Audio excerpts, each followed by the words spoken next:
আচ্ছা, আসলে তুমি প্রথমে বলো কোথা থেকে এসছো? আমি মুম্বাই থেকে এসেছি। তুমি আমাকে কি থেকে বুক করেছিলে? আজকে তোমার রিভিউ নিচ্ছি, না দ্যাটস ওকে। আমি অ্যাকচুয়ালি মুম্বাই থেকে নিয়েছি। আমার এখানে একটা অনুষ্ঠান ছিল।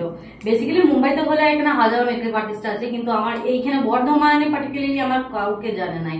তো আমি একদিন জাস্ট হঠাৎ করে গুগল চেক করলাম বর্ধমান বেস্ট মেকআপ আর্টিস্ট, তো এনার নাম এলো। তো আই টোল্ড কি why not, let's have talk.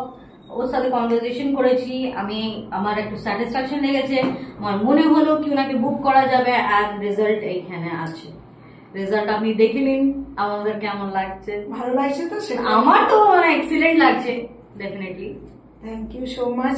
Client যদি বলে ভালো লাগে বা তার যদি ভালো লাগে, এর চেয়ে বড় কিছু আর বড় কোনো প্রাপ্তি নেই। তো so thank you so much.